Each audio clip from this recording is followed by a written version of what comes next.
Hey, what's up guys, it's Nick from TidBit Sports, and welcome to the first episode of the TidBit. So big news in sports today is Dwyane Wade has decided to sign with the Chicago Bulls on a 2-year deal worth $47 million. Now for the Bulls, they're getting something great in this deal, getting a former scoring champion, a 12-time NBA All-Star, a 3-time All-NBA defensive team member, 8-time All-NBA team member, 3-time NBA champion, and a former Finals MVP.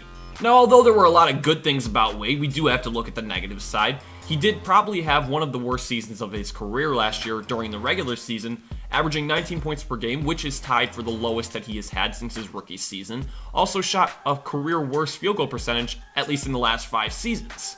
But that's just the little negatives about it, because he returned to form in the playoffs, averaging 21 points per game, while also shooting very well from the field at 47%.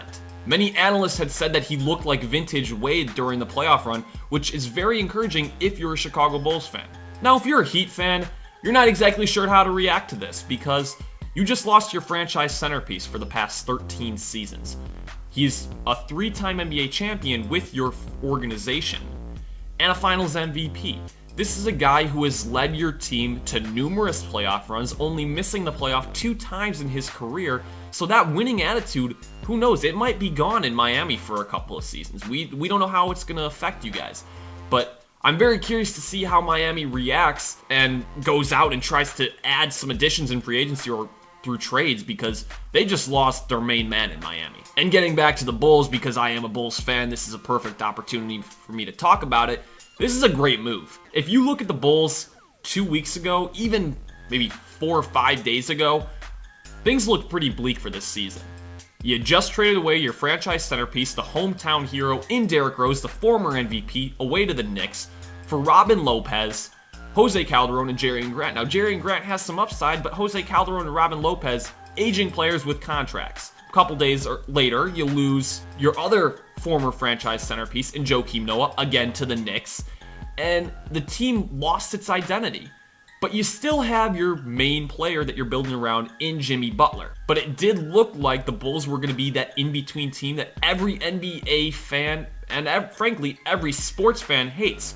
You're in that place where you're not in the playoff position, but you're still not the worst team in the NBA, so you're not going to be getting that high draft pick or contending for the title. You're in that really poor position in the league.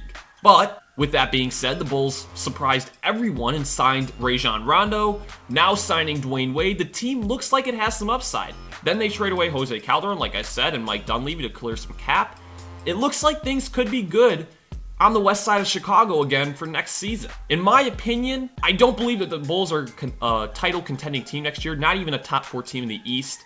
I believe that realistically, the Bulls are going to be a 7 or 8 seed, but I'm hoping possibly for a 6th seed appearance next season. Let me know what you guys think in the comments about the Dwyane Wade situation. Was it a good signing for the Bulls? How is it going to affect the Heat? And also, while you're there, let me know how you like the format of this video, because this is something that I want to keep going. Also, be sure to follow TidBit Sports on Twitter at TidBit Sports so you can stay tuned and chat with us about various pieces of sports news around the world.